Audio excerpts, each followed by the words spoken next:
Alright, so for this video, I'm going to solve the equation x to the power of x to the power of 2 is equal to 16.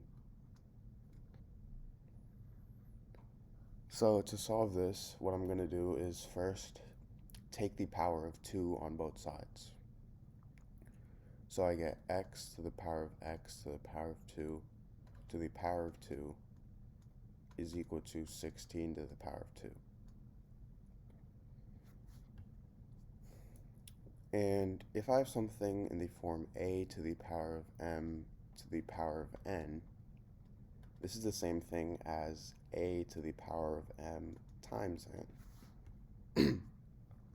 However, a to the power of m times n, this is also equal to a to the power of n times m.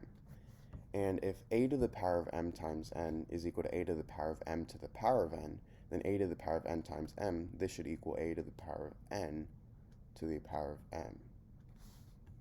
So in simpler terms, a to the power of m to the power of n is the same thing as a to the power of n to the power of m. So now knowing this, what I can do for x to the power of x to the power of 2 to the power of 2 is I can think of x to the power of 2 as m and 2 as n, and now I'm going to switch the places of these two. So now I get x to the power of 2 to the power of x to the power of 2 is equal to 16 to the power of 2. Now, 16 is the same thing as 4 squared. So I get 4 squared to the power of 2. Remember, a to the power of m to the power of n is equal to a to the power of m times n. So now I get x squared to the power of x squared is equal to 4 to the power of 4. Now I'm going to let x squared equal to the variable y. So I get y to the power of y is equal to 4 to the power of 4.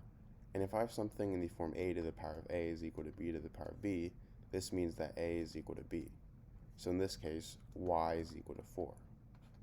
Now we let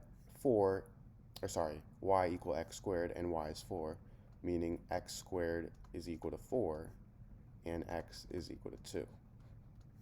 So now to check, I had x to the power of x to the power of 2 is equal to 16. And if I plug in 2, I get 2 to the power of 2 to the power of 2 is equal to 16. So 2 to the power of 2 is 4, so I get 2 to the power of 4 is equal to 16. And 2 to the power of 4 is 16, so I get 16 is equal to 16, and this is right.